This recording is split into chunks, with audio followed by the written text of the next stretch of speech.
So today is an amazing day. I'm so excited to have with us with the Center for Male Engagement at Peirce College, the All I Do Is Win podcast. I don't know if there's any other institutions that have been doing this. I've done some research and I haven't found any yet. So if you know of another campus that's having a male-centered program with its own podcast, let me know so you can invite us to be a part of it. But as of right now, I'm standing 10 toes down that we are the first higher ed institution to have a podcast that's meant for student engagement, that's meant for community engagement, and that's meant to amplify the student support services and holistic supports across this nation and across this world. And today I have an amazing panel, and we also have an amazing studio audience. Studio audience, can you make some noise in the room really quick? So this, unlike our previous podcast episodes, we actually have a live studio audience, which is going to be great because we can engage with you guys that are in the room. We can get some good Q&A, but we also don't have to kind of have this conversation as a silo. It's a more open, engaging, and we look to do this again. We're going to see how this goes, but today I'm sold that today is already going to be great. So I'm going to start firstly with myself. I'm Terrence Jones. I am the Director of Academic Enrichment and the founding director of the Center for Male Engagement here at Peirce College. And to my left is Dr. Darrin Anderson. He is the president and CEO of the Urban League of Philadelphia. Can you put your hands together for him, y'all?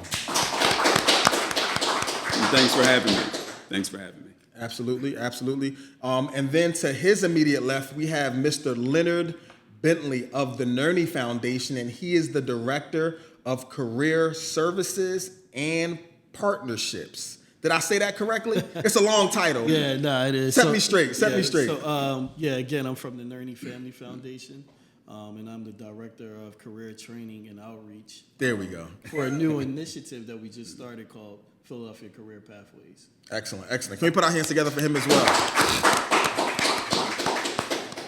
And what I love about this panel that we have is that we have men who have done phenomenal work in the community. They've done phenomenal work, firstly, on themselves, and they're standing professionally on the shoulders of the success that they've built for themselves. And I also will say, before we even dive into this conversation, they're here because they're not folks who project themselves as I've made it. There's someone who shows from a humble place of saying, I'm getting somewhere, but I'm also reaching back to help others along the way. So I kind of want to set the tone and let you know that we're not having an elitist conversation. We're not trying to tell someone, hey, if you want 6 strategies to get rich quick, that's not what this is about. But this is about, do you have the principles and the strategies to be sustainably successful? Somebody in the audience say sustainably. Sustainably successful is very important, right? Because when we talk about success, a lot of times success is tough to sustain. It's easy in the social media age, and I'm kind of impromptu starting a little bit, so trek with me, guys. It's easy to go in the social media age and kind of show yourself in a certain space, in a certain light, and kind of look like you've made it. You know, it's easy to stand next to a car that you didn't buy. It's easy to stand inside of a house that you don't own. It's easy to get a certain type of a spouse or a certain type of clothes on, and they kind of just look like you've made it. But sustainability is hard to fake, because if you look at someone who's done something that's not real, over time it doesn't last. And I kind of want to take this conversation to somewhere a little more grassroots. And last year, we had an NFL champion from the Kansas City Chiefs. Now, before y'all jump on me, I know we're in the city of Philadelphia. I know some folks here may not even be Eagles fans, but the fact is that the world champions of the NFL last year were the Kansas City Chiefs. And it's not their first time doing it. They've done it before in the past, and it's clear they have a system. And for those who really love the Eagles, from what I've heard, I'm not an Eagles fan once again, but Andy Reid is still loved by the city of Philadelphia. Am I right or am I wrong? All right, so Andy Reid, I see in the audience, I see a couple hands that are shaking. Like, he left, so we left him, right? That's where some folks are at. But across the board, you can see where the system that's being used has caused there to be a certain level of sustained success. Even if they don't win the championship, they're in the conversation. They're winning at least the divisional championship. They're over 500 every year. They're doing phenomenal work. What is it that's making them a sustainably successful team. Any thoughts on this? I'll say, number one, I think when Andy Reid went there, he built a winning culture. In sports, culture is very important. And I think that was the foundation of it all. And then from culture, he just building out what his system was, and then it's the work ethic, and then having the right players in those systems. But I think ultimately, culture is very big in a sports organization. Do you have a winning culture? Do you have standards? You walk in that building, like the Eagles. I'm a diehard Eagles fan. The Eagles have a winning culture. You know what I mean? And the fans demand that winning culture. So I think that's really the foundation of their organization, is that he started a culture, and that was obviously positive, and just built it out from there. Yeah, nice. Well, when you have a Hall of Fame quarterback, that does help. In Mahomes, right? He's very talented, and like his father says, whenever he comes off the field, he says, "Man, you're special. You're built differently." But if you think about Andy Reid as well, Coach Andy Reid, is that he doesn't center himself. He centers the organization and his players. He is a people-centered or player-centered coach. And so I believe that those, and I've known individuals that have played for Coach Andy Reid, they'll run through the wall for him because they know that he's not selfish, he's not about himself, and he's going to do what it takes to win games. But because of his upbringing, I believe also his religious affiliation, he also believes to impart wisdom and other things in his players. And I believe that holistic approach is part of the winning culture that you just referenced.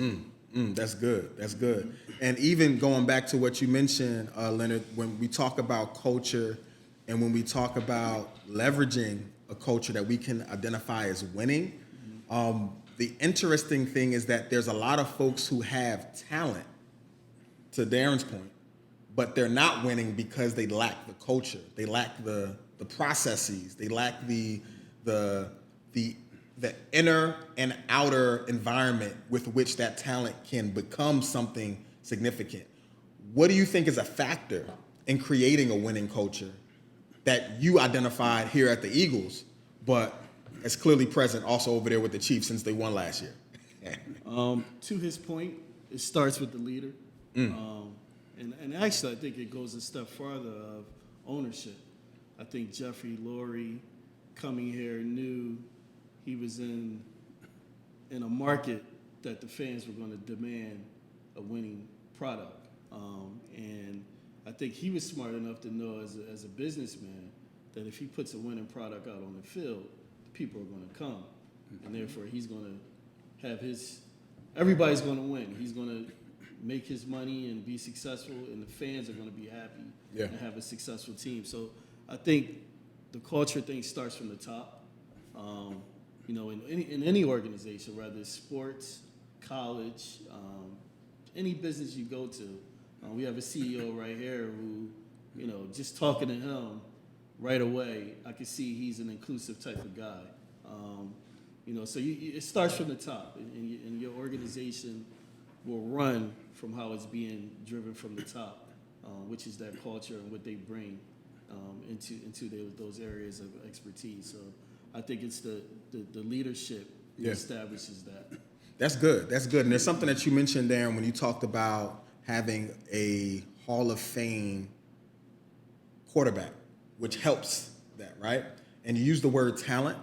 And there's this belief that I have that every human has a gift, which is something that they do on a higher level than the average person. But it's up to them to discover what that gift is so that they can thrive and they can be the MVP. They can be the Hall of Fame talent in their realm, whatever that is, right? But one thing that I know for certain is that there are Hall of Fame talent that never will get to the Hall of Fame because they never had the culture. And I want to kind of use this as a bridge to kind of make this hit home for everybody who may not ever put on cleats. What does it take to leverage our own gifts and build a culture for our own life so that we can be the greatest, most amazing talent that we can possibly be as individuals? Yeah. Well, I wore cleats back in middle school, but then I transitioned into basketball shoes. I was 190 pounds coming out of Texas, and these linemen were 300 pounds in high school. So Texas was really serious in terms of football. I believe you have to be taught how to win. I think because you're very talented, you have the ability, you have skills. Yeah. That's why it's always important to have veterans in the locker room.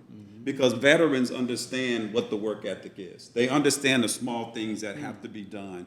They understand that you have to get treatment. You have to get ice on your knees because when you're young, you go out and play and you're like, I'm fine, I'm ready to go. Let's go make it happen. And the veteran has to say, wait a minute, there's a formula to success, so let me impart that on you. So we have to teach young people how to win and how to be successful. And if you think about success, I always use this definition of success is when preparation meets opportunity. We have to prepare them, right? You have to prepare them by imparting those ingredients on how to be successful. And then when they get into the game, that's when the opportunity. And then we can transition about what does opportunity mean here for the city of brotherly love for our young people. Yeah, yeah, I like that. And I want to double down on the word opportunity on a different lane before we go specifically to the city. And it's speaking about one of the things that I found, and this is just working in higher ed, being someone who has access to the minds, the culture of developing students. And one thing that I'll say is the student age and the age of development is not fixed to a certain age range, right? Let's cancel that misnomer, right? As long as you're alive, there's still an ability for you to be a better, brighter, stronger, better version of yourself. And if you're looking to evolve, and I'll even reference our students here at Peirce College, our average age is between 30 and 40 years old. So these are people who are adults, who are married, who are single, who have kids, who have jobs, who have careers, who have decided that I'm going to continue to evolve. And that's something that I think deserves a hand clap. Can we put our hands together for that? And separate from our students, there's a society at large that all is looking to get the most out of their life. And in order to do that, you have to be able to meet preparation with opportunity. But going back to my point is that I'm finding that people are not having going back to this word, sustained effort to be prepared so that they don't have to get ready. They're already ready for that moment.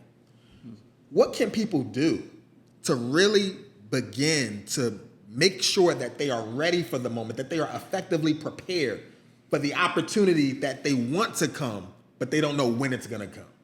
What thoughts come to mind on that? Any one of you can jump in on this. It's a good question. I think whatever opportunity you're going for, preparing is maybe, if you're an engineering major, let's say, making sure that you're doing everything in school possible so that you are prepared. You're studying, you're doing internships and you're learning. So I think whatever opportunity that you're preparing for, you need to really get after it. You have to study your craft. I would say get around people who are doing it. Learn from them. Mentorship is very important. But I think you have to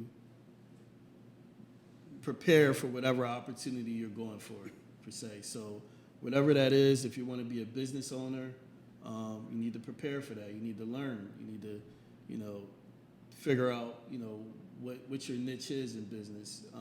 You can't just go willy-nilly out there and throw thousands of dollars away and don't have a plan. So I think, whatever that opportunity is, you need to prepare for it. You need to work hard. You need to study it. You need to learn it.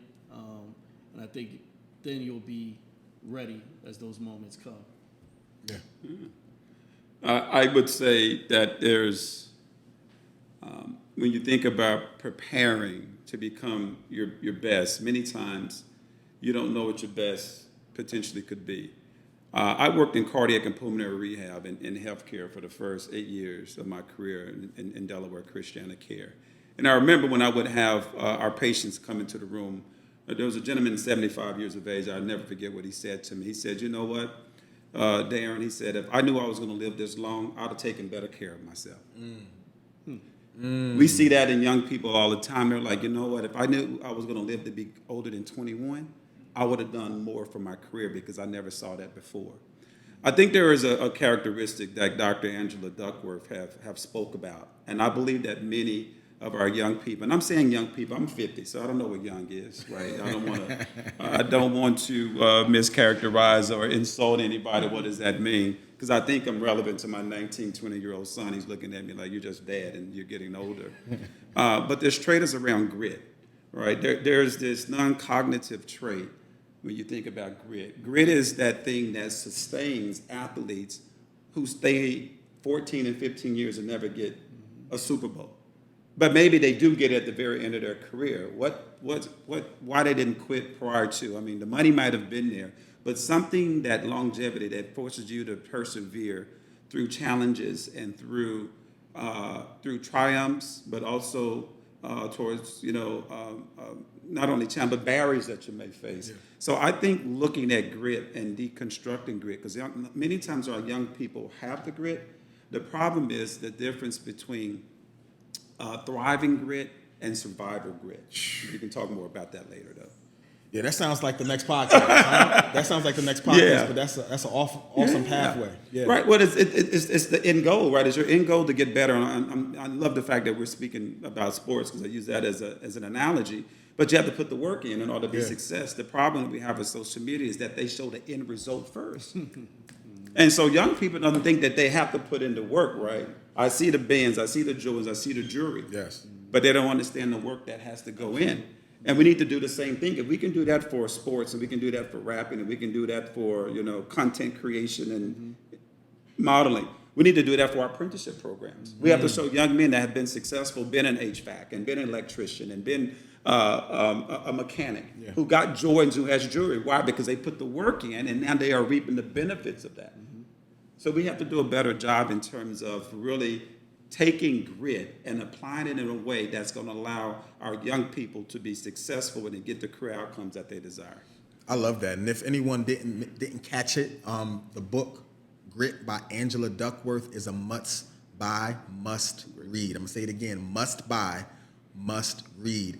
And I think here is where we can begin to really land the plane in regards to just what we're doing in the city of Philadelphia around this work right now, right? Amplifying grit, amplifying preparation toward the opportunity. So if we could start with you, Leonard, if you can talk about the work that you're doing at the Nerney Family Foundation and just what that looks like and how we can kind of imagine the work that you're doing toward building up success in the people of the city. Absolutely. So we started an initiative called Philadelphia Career Pathways about a year ago when I joined the Nerney Family Foundation. The foundation was looking to get into the workforce development space. And as I was researching it, there was tons of good workforce development programs already being run in the city of Philadelphia. I mean, so many that I didn't even realize, and I've been here all my life, that there were so many good, successful programs out there. But what I noticed was that the exposure wasn't there. A lot of people just don't know about them. So, with that being said, I didn't feel like we needed to reinvent the wheel. I felt like we needed to partner with these organizations that are already doing good work and be an extra leg to them and support them by letting people know that their program exists, preparing people to get into their program, and also supporting them from a philanthropy side as well, because obviously we know it takes money to keep these programs going. So that's what we decided to do in the last year. So we partnered with about 5 organizations in the Philadelphia area that we felt was what we were looking for as outcomes for people to get into. And I must say, again, the exposure, and I was talking to somebody in the room earlier today, one of the programs we partner with is OIC Philadelphia. Okay. And they've been here forever, since I was a kid. In fact, went to high school down the street from them. But I didn't know what they really did, to be honest with you. And I think that's the story for a lot of people. So as I'm out there talking about what OIC does and the different programs, just giving people that exposure who didn't know, who may go out and spend $40,000 for a culinary program, where they're running a program right down there for free. So again, it's that exposure, and like Doctor said, exposure is really important to young people. I was fortunate enough that in my household I had exposure of a father who was a hard worker, who set the example, and I saw what that meant, and he exposed me to education, and really the grit. He installed grit in me by him going out and working all day, every day, providing us with a good life. And then you have the reverse opposite, where there's young people growing up in cycles of poverty that don't even know what that means, and they're just seeing what they see in the household. And so that's another point that I'm getting to with our mission, is that we're trying to touch the parents in the household, get them into sustainable, as you said, income, so that the kids can see the parents being successful, and then we can hopefully break that stem of poverty that exists through cycles of generations. So that's really our main mission right now. Within the last year, I think we've done a pretty good job of that, and we're looking to grow it, as we move forward. But just the mere fact of us exposing these programs and being a third leg to these programs, I think has really, really helped and been beneficial. And I hear people say, man, I never knew about this program, and I'm dealing with a lot of young males who, I would say from the ages of like 23 to like 33, who may have made some mistakes early in their life, and now they're starting to get it. And their follow-up, to his point, I love to see someone who follows up with me, so I can see that grit. I want to know that you're going to follow up and do what you need to do when I introduce you to these programs, and make sure that you'll be successful and ready to go. So, again, the exposure is very important, and I think that's the focus of what we're doing and trying to break that poverty cycle. That's phenomenal. Let's put our hands together for the amazing work that you're doing over there, Leonard. Much respect to you. And I also you bridged over this a little bit. You talked about childhood and you talked about the work you're doing now. But in between there, you're an alumni of a specific institution. That's right. Could you throw that out there real quick? I'm an 01 grad of Peirce College. Hey. And it's funny because you talk about going in certain when you're in your life when you're young, and some obstacles come up. And I was at Lincoln University before I came to Peirce, and I was a little immature, probably not doing the right things, not focused. And my dad, luckily, held me accountable and was like, "Look, you either going to the military or you're getting out." And I stumbled across Peirce, transferred to Peirce, and it was the best thing that I ever did, to be honest with you. So, yeah, shout out to Peirce. Thank you for sharing that. Thank you for sharing that. Now I'm gonna pass it over to Dr. Darrin Anderson. If you could tell us about the work that you're doing through the urban, and I know that this probably needs its own podcast as well, but kind of just break down a little bit of, just for folks who may not be aware of what the Urban League is doing in the city, what it's done historically, and what the vision looks like moving forward as you are the visionary lead. I mean, the Urban League has been around since 1906. Over 100 years as a human and civil rights organization. But what makes us distinctly different is that we provide direct services. And so our goal is to empower communities and to change lives. So we have strong, robust programs in returning citizens, helping them to become stabilized as they're returning back to society. We have a strong workforce development program where we have programs such as Ready to Work, which is a 4-week, 5 days, 5 hours a day, very intense workforce development program where we pay participants to be part of it. We give SEPTA passes. We try to alleviate any barriers that they have to not only to attend, but to the success of the program. And we have about a 95% success rate getting jobs, right? Mm-hmm. But not just jobs. We need family-sustaining jobs and be able to give them that glimpse of hope. We also have our advocacy platform, which is very big, where we're focusing on ensuring that the civil rights of the city of Philadelphia and greater Philadelphia region is always protected, and we focus on criminal justice reform, affordable housing, access to health care, all of those things that's vitally important to those that live and beyond the city. Other strong program is our first-time home buyers counseling services. So we provide about 30 to 35% of the first-time home buyers counseling, which includes financial literacy, budgeting, planning, all of those things. And we prepare between 250 to 260 families every quarter ready to buy a home, ready to purchase a home. We also have health equity work where we're focusing on vaccine equity, ensuring that people get their flu shots, get their COVID shots. You know, 'tis the season, right? The fall is right around the corner. And our other is around our entrepreneurship center. We call it ULEC. It's working with small businesses. So we have 300 to 400 small businesses that are looking to find their way. And we provide business services, accounting services, marketing, business plan, everything that they need to get their business up off the ground. So we try to touch every corner of the city, but the ultimate goal is for us to improve life outcomes. And so people can have sustaining jobs and they can be significant contributors to our society and to their own families. Wow, let's put our hands together for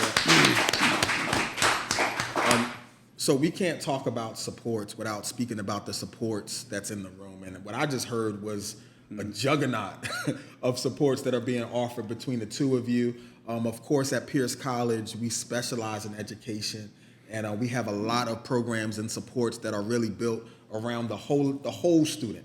Which really intersects with a lot of the work that you all are doing, because at the end of the day, when students leave the classroom, they have to live their life. Mm-hmm. And if there's things that you mentioned, whether it's students who may be looking to buy a home, they need to tap into the Urban League. Mm-hmm. If you have a person who may not be ready in your family to go for a 4-year degree, but they need to get a program access or just try out something that can help them that's already in the city, they need to connect with the Nerney Foundation. But if you're looking to start an associate's degree, a bachelor's degree, a master's degree, or even have a certification that you're interested in trying out, we even have programs where some courses you can try absolutely free of charge. Somebody put your hands together for free of charge. You can't beat free. Now, some of these programs, of course, you have to speak to one of our enrollment folks to hear about more, but the main thing I want you to be aware of as you hear this is that there are resources out here to help you be sustainably supported so that you could be sustainably successful. Somebody say sustainably? Sustainably. Successful. Successful. That's our goal. And I really want us to kind of land it here and turn it over to our studio audience and see if there's any questions, any comments that anyone has. And we'll do it audibly because I think that'll be the best way to capture it today. But are there any questions, thoughts, comments that you guys want to field to the panel today? You talked a lot about the individual and the importance of family modeling. Can you talk about community modeling and how you work to engage community for the individual to be successful? I think modeling is extremely important. I think we need to have mentorship. We need to have scholarship, right? We need to have support for those. What I would say around community modeling is, I would say the Urban League, we are a trusted organization in the community. Many of those, we need to be more of a multi-generational relevant organization, right? Those from a different time and a different decade, right, understands us as being a civil rights organization, and then our younger maybe around social justice. The challenge here is that we have trust, but are we credible, right? I think that's what's important at the community level. In order for someone to be able to excite, to encourage, or to move someone, they have to see something within that person that's relevant. Although I feel that I'm relevant at 50 and play basketball and these things, some other 19, 20, 25-year-old may say, hey, you've arrived, you have a PhD, you have a good job, you have a family. You don't even understand the struggle. I may be able to share my struggle growing up in Fort Worth, Texas, right? I didn't have the struggle like they have today. But today, it is just different. Our approach to mental and behavioral health is different. The way that we encourage and incite our young people are different. The challenges, the barriers that they carry with them, I didn't carry those. My mother was like, this is grown folks' business. You're a child, stay out of it. And I focus on child things. Now our young people are bringing things to the table that we couldn't conceive. So I share that is because through our workforce development programs, between 18 and 35, they come into our program, and after about 1 week of very good behavior, now those barriers and those challenges in their lives start to show up in our office. How do we deal with that? Yes, community role modeling is very important, but I think what's more important is finding someone that can relate with them, that's credible, understanding what the challenges may be. And sometimes those challenges are beyond our capability. Sometimes they're clinical. Trauma-informed care is very important. Some of the things that they've kind of endured at home is important. But I do believe that we have to get back to investing in communities and people. The police commissioner had a report that shows that there are 5 zip codes in the city where 80% of the violence and the perpetration of violence occurs. We may have to put more resources into those zip codes, right? And then make it available for them to be able to access services. And then early exposure. Most of our students can go to college. They have the skill set, they have the ability, but they don't believe in it because somebody has not imparted a belief into them. So it's important for us to take vast, I think there's a number of ways for us to do community modeling. I don't think it's just one silver bullet, but I do agree that we have to get community back support, or maybe neighborhoods, right, in Philadelphia. It's all neighborhood based. Right. No, that's good. That's Yeah. good. That's good. Wow, that was such a phenomenal feedback around community modeling. And I really think that really gives us a good segue to kind of take our first intermission, really our only intermission, where we're going to transition and begin to speak about the community impact around Black male advocacy, support, and care. I think we really have some dynamic things to speak about because we can't talk about the man without speaking about the family. We can't talk about the family without talking about the community. And once we start talking about the community, that's going to impact the city. And that's the way we kind of always speak about the CME as being an ecosystem that has an outward approach. We're inwardly focused for an outward impact. So I look forward to coming back very shortly with a new guest on the panel, and we'll be back with you soon. From my perspective, I always think about a mentor as somebody who's probably has success in a space that you want to be a part of. Yeah. And that you talk to that person and you say, hey, I want to achieve the same goals that you have achieved, or I want to get into this, I want to become a doctor, and you have a mentor. He's there to help you with that space. A life coach, in my opinion, it does kind of fall under the father figure for a lot of people. And it might be somebody, it could be, you know, the preacher, it could be, you know, the barbershop, the guy at the barbershop. It could be those guys that you come to often for just the challenges that you're facing in life, and they have that life experience where they can kind of deliver that or exchange on those, how they solve those problems. So mentorship to me is more focused on a specific space. And that's what I would think of it as. And, you know, I do agree though. Coaching, you know, that's a bigger role in my opinion than a mentor.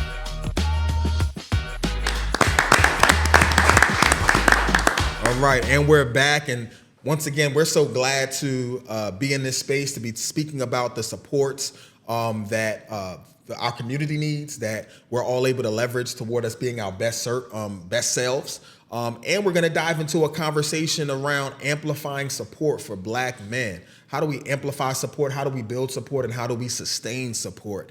And who would be better to have in that conversation than Mr. Abu Edwards, the Executive Director for the Mayor's Office of Black Male Engagement. Let's put our hands together for him, y'all.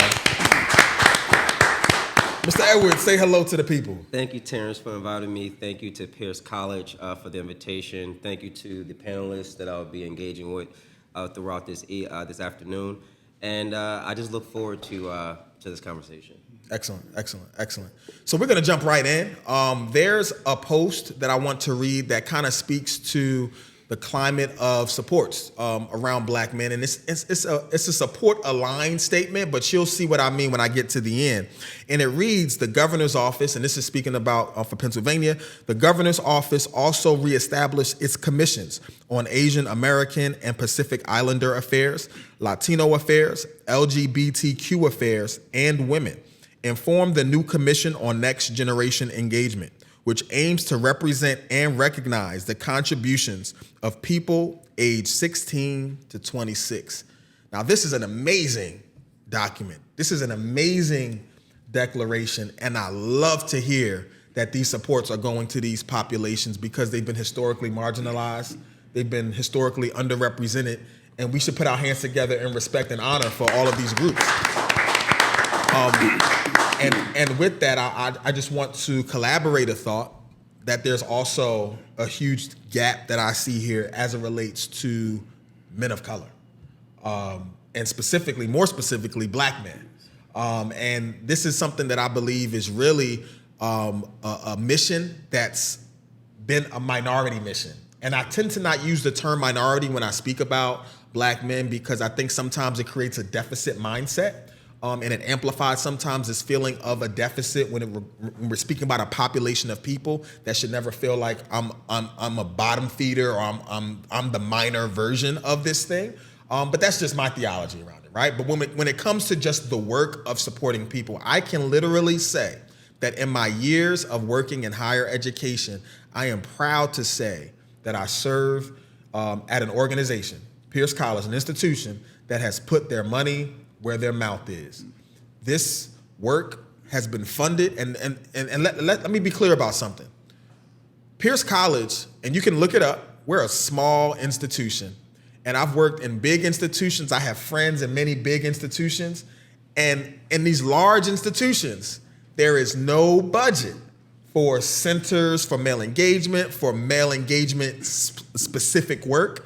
And we're seeing that same narrative play out on a governmental level, where there just hasn't been an earmarked amount that's set on amplifying the supports for Black men in our city, in our state, and I believe it's a smaller picture of a larger issue, which I believe is nationwide. Those are some stark facts, but I kind of just want to get some real-time feedback from you guys. As we go down the line, anyone can jump in. What thoughts, what feelings, what response do you have to just hearing that information? Well, first of all, I would say pay attention to who you're voting for. I think voting is very important. You have politicians who obviously could be lobbying for that or are lobbying for that in some type of way. But I think the first thing I think of is voting. Make sure you vote and pay attention to your local elected officials and hold them accountable. I think that's important. So that's the first thing that comes to my mind when you talk about that. So. Yeah. What's interesting about what you just shared is there was some research that was done by Hit Strategies looking at engagement around voter registration, voter turnout. And the data was very startling here in PA, and I'm not sure if it was just the city of Philadelphia, it may have included Pittsburgh and some other pockets. But it showed that about 50% of ages 18 to 44 who's eligible to vote do not feel like they have any political power whatsoever. Now, those are 50 years of age and older feel like we do have political power because we engaged in the voting process. So if we have 50% of eligible voters that don't feel like they have any political power, then they feel as though they have no power whatsoever. And what that means is that is there. And in addition to that, almost 30% said that under President Barack Obama, there was no change in their neighborhood conditions. It didn't get worse under President Trump. So why vote? We have to look at this data and understand that what our young people are speaking to us is about economics. There's an economic engine in the city that they are not participating in. So therefore, you don't see hope. You don't see the opportunity. We have to drill down and get resources behind how do we get our young people in the city involved in the economic in the economic opportunities that exist. That's good. That's good. So to my knowledge, the governor's office does have an office, a commission on African American affairs, but not a commission on Black males. And I think what's important, even with my position as the director of the mayor's office of Black male engagement, is the reason why this office even exists. With the disparities that face Black men, not just from housing to health to economic opportunity to just living lifespan of African American males. And I think, for me, it is just a simple conversation to engage and excite an idea of a commission from the governor's office that specifically focus on Black males. When we talk about this type of office on the city level and how many cities have an office like this, in this country, there's only 3 cities. Philadelphia, being the largest city as of right now, has an office, an office of black male engagement that's connected to the mayor's office. Boston, which is leading black male engagement throughout the country, with a $2.5 million budget geared towards black male engagement. They are leading in advancing black men in Boston. The same with Baltimore. Baltimore has an office of black male engagement, which have a designated budget towards black male engagement. What we're seeing so far, DC has a program, but it's not as strong and it is not as an office. We just heard that New York City just filed with its city agencies to launch a office of black male engagement. So I think, as my brother said, as we start to look at the electorate, right? And I think it was on the, I don't know if it was on Philadelphia Inquirer or it was National News, where the black male electorate, the constituency, is being taken seriously in this 2024 election, right? Black men have the power to swing this election if possible. And right now, black men are getting engaged. They are mobilizing. They are stepping up, and their issues are being on the forefront. So I think in the next few years, we will see a drastic change, not just in black male voter turnout, but resources engaged for black men across the city and across the country. Wow. No, that's really good. That's really good. And that gives us hope to hear that. And I think that what I'm hearing is the climate of black male engagement really nationwide may be a byproduct of who's not at the table, right? There's a quote that I'm sure many of you have heard: closed mouths don't get fed, right? But there's a quote that I would like to say, and I'm gonna lean into this camera right here for this quote. And the quote is something I came up with, but that's why I told him to lean in, right? But it's that policy, lean in, policy is the language of legalized oppression or opportunity. Policy is the language of legalized oppression or opportunity. And I really believe that that is full facts in regards to our experiences, because a lot of the things that we're frustrated about from the very mouthpieces of folks who will say, to Leonard's point, nothing has changed, to what Darrin said, nothing has changed in my community. The fact that there are 20 liquor stores and no supermarkets, that's the result of policy.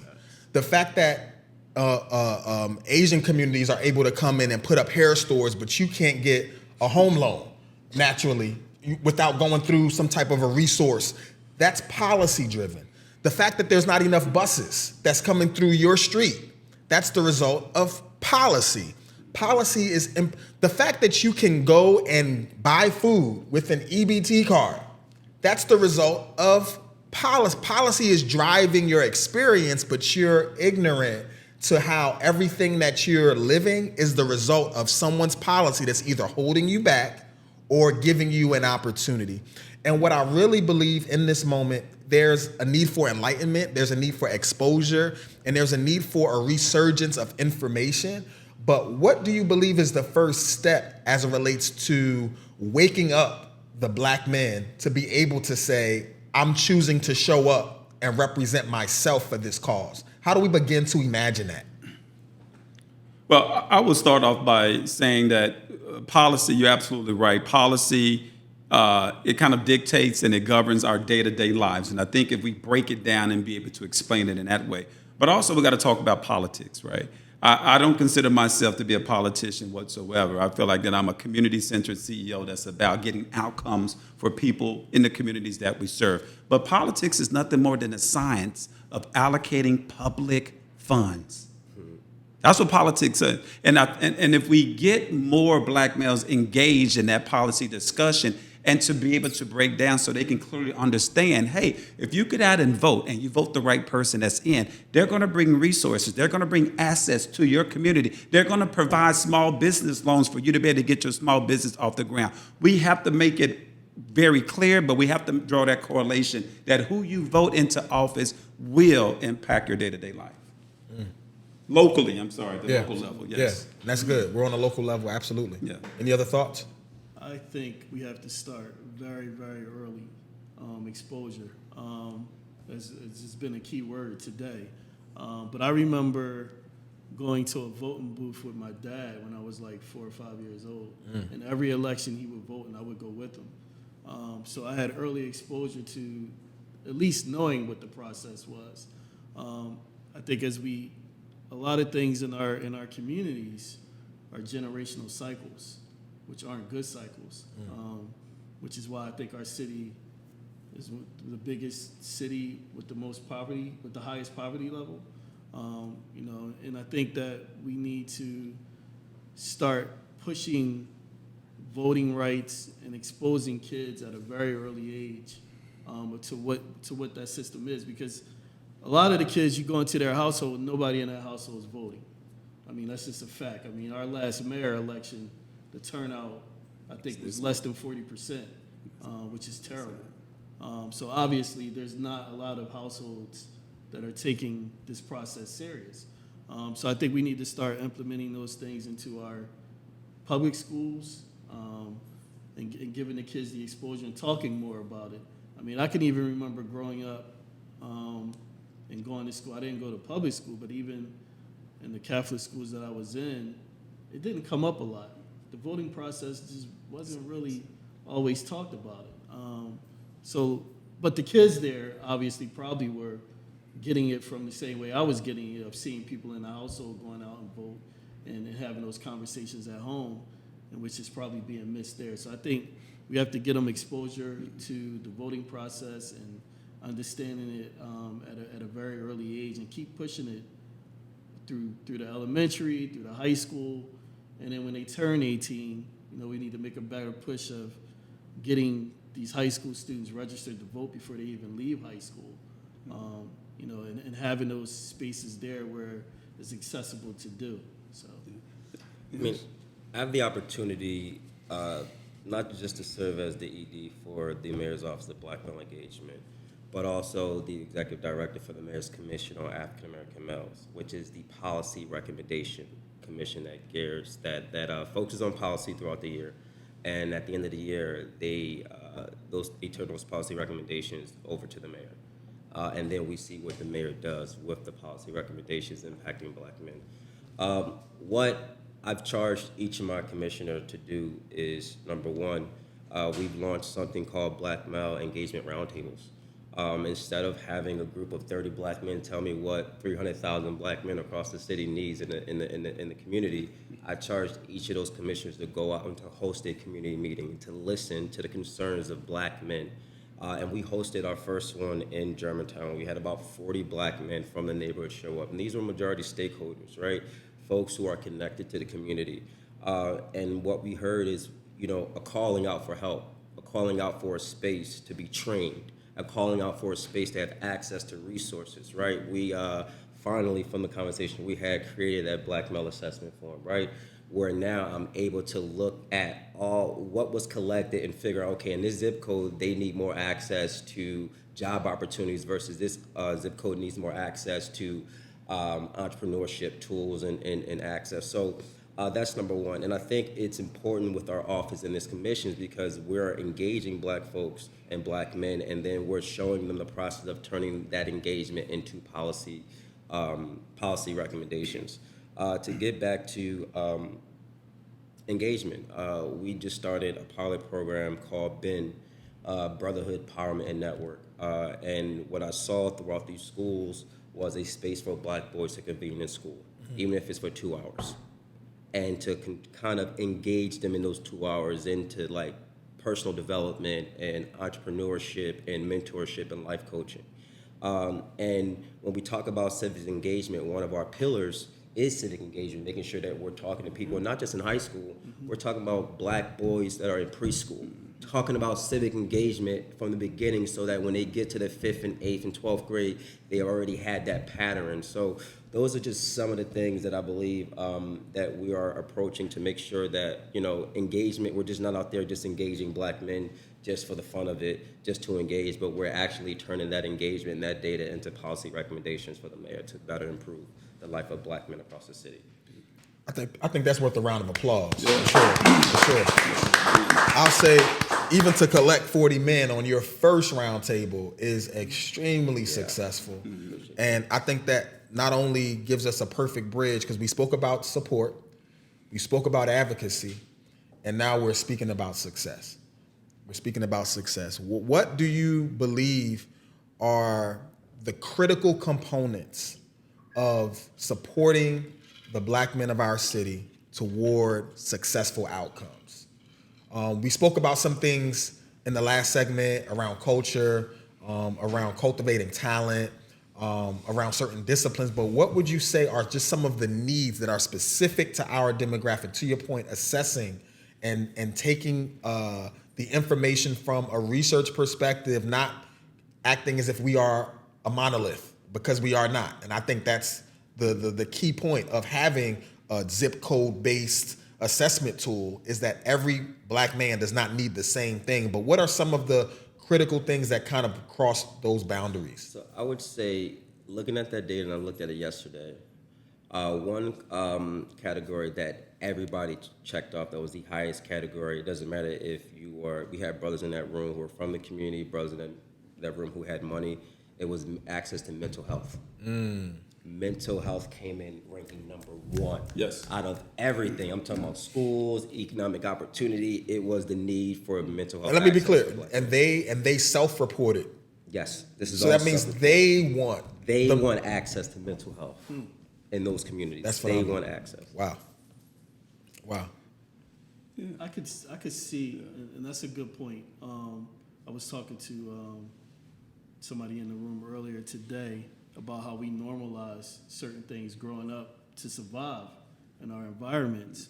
And you don't realize that that's mental health, man. We got trauma from, I was telling her, like, you just walk into the store and you might get punched in the face and somebody take your hat. And you got to normalize that every day, because if you don't, you won't survive. But that's a tremendous amount of trauma that someone grows up with that later on in life can matriculate into other things, like emotional intelligence. You may be quicker to go off the roof and want to fight because that's all you know.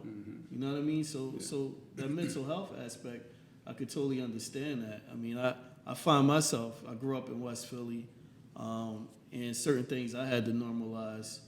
And I remember talking to a friend of mine, and I'm like, my kids are growing up different.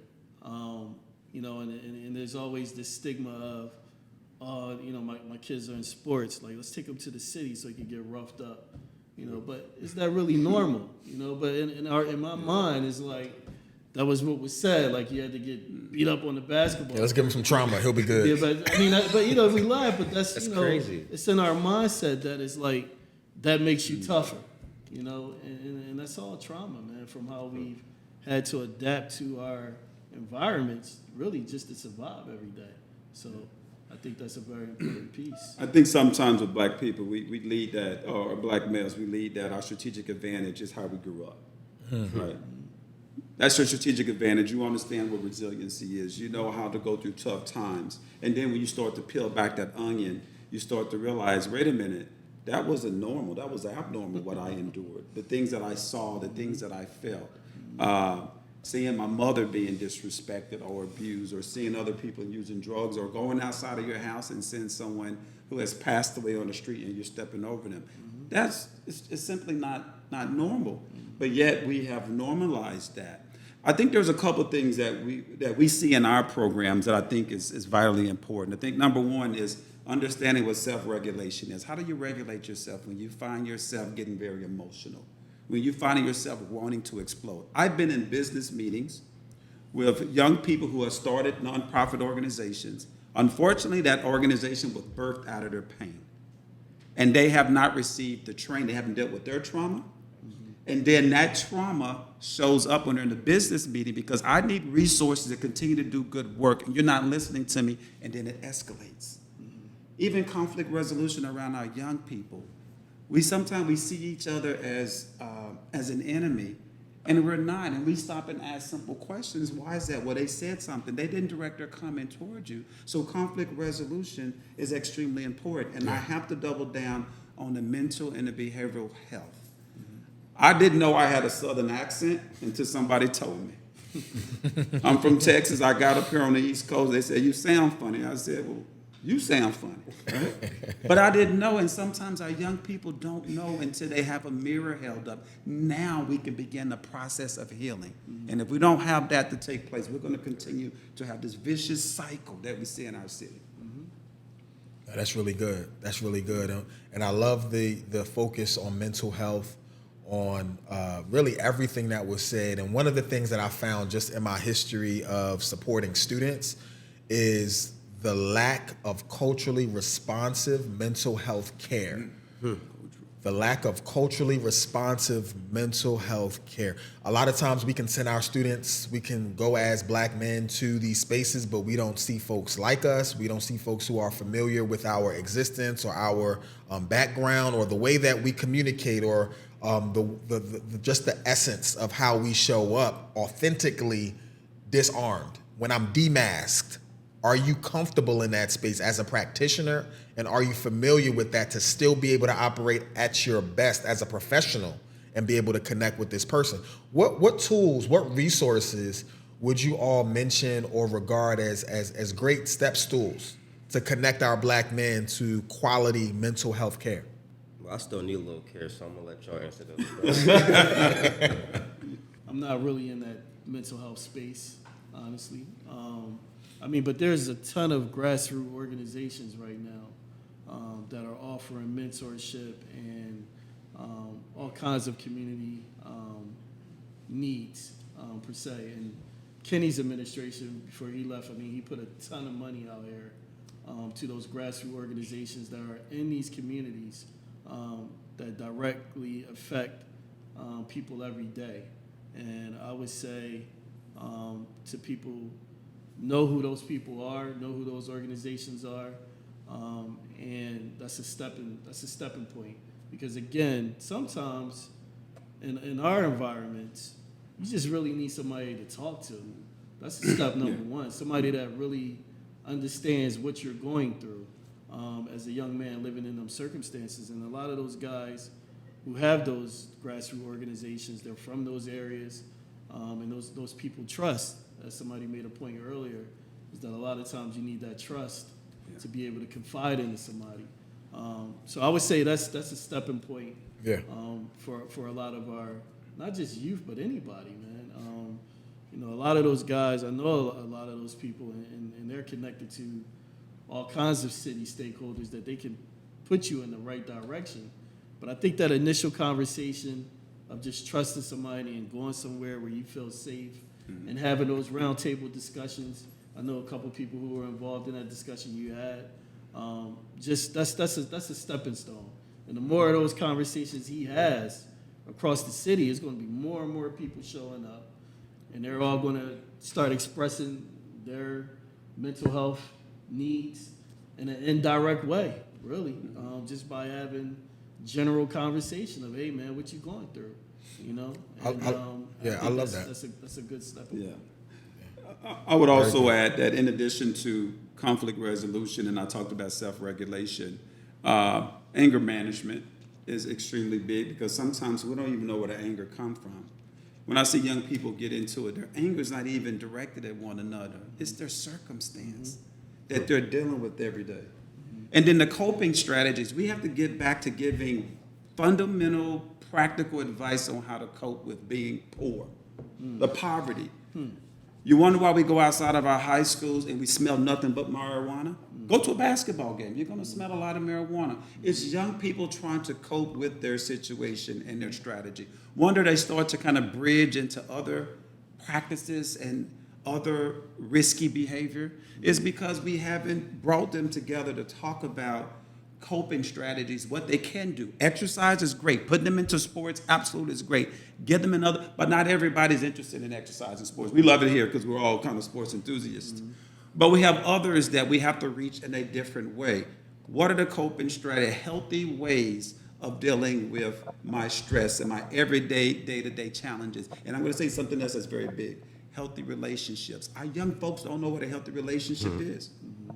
Through social media, through interacting at school, being very toxic, being aggression and boisterous. I see our young ladies, they don't know what a healthy relationship is. Why? Because they haven't been exposed to one in their house. Yeah. That's why it's important for black males to be available in other black males and black females' life. Why? Because they have to see the example of what a healthy relationship is. That is not just a bar, but all the bars put into one. I really believe that what you spoke to is the language of mentorship and the need of mentorship for a generation that's lacking mentorship. And I'm big on not just speaking about concepts and ideas, but like, what's the application? How does someone who's listening to this begin to leverage the power in our conversation towards action? And I believe pursuing mentorship is a huge part of that. What are some of the mentorship opportunity spaces that you would recommend for a person listening to this in the city of Philadelphia, organizations, groups, and we could just make this where you just throw some out or you have some that you're directly connected to, but what are some spaces where Black men can go to be mentored, to be a mentor, and to really just pour into the community of passing on those positive principles of success and wellness to the next generation? I mean, I would always say, since I'm one of the officers of the NAACP Philly, men of Germantown, men who care, unity in the community, and there's always the big brothers, big sisters. That's always a classic. And you can always get active and join the Mayor's Commission on African American Males. Nice. Any others? Well, I'm definitely going to join the commission and make sure that the Urban League is at the table and lending our energy and efforts and competencies and our skills and resources to be able to move this forward, because we're in schools. We have workforce development. Over 45,000 returning citizens come back every year in the greater Philadelphia region, 45,000. We have a reentry program where we're seeing 300 to 400 that's currently enrolled in our program. And we see some of the challenges. And I tell you, the biggest numbers around the women that are returning back from incarceration. And their challenges are even greater because they're trying to unite with their children. And the biggest piece is once they return back, they don't want to be told what to do, because they've been told what to do the last year or how long they've been incarcerated. But we're learning strategies on being able to interface with them. There are certain needs that have to be met right away for us to establish credibility with them, right? They need jobs, they need food, and they need shelter. So in order for us, I believe that we in the city, we're a little siloed, where I have my initiative, we have this initiative. It'd be great for us not only to come together, but get organized. Maybe it's the Office of Black Male Engagement that can help us to get organized around the city and once again deploy the resources in a strategic and intentional way to make a difference. If we all create our own thing, then that's what we have. We just have impact that has been isolated. We need unified impact across the city.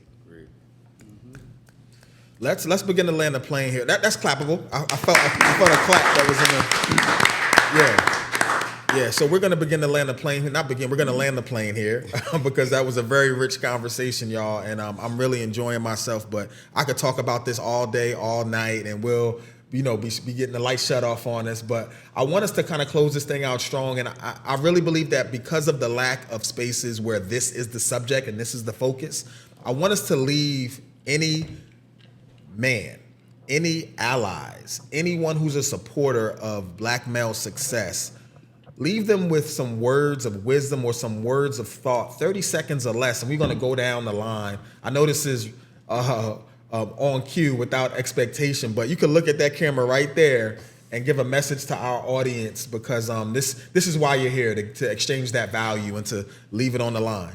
I think, like we said, the importance of engaging. There was a key word today that was used, was exposure. And I think the more that we can reach back and give young people the exposure to see that there's more than what you see what's going on the news right now, and see people like these guys up here on the panel who are African American males and who come from a lot of the same neighborhoods and circumstances as they have, and were able to overcome. So I think reaching back and giving those kids, the youth, or Black men, period. I mean, it could be.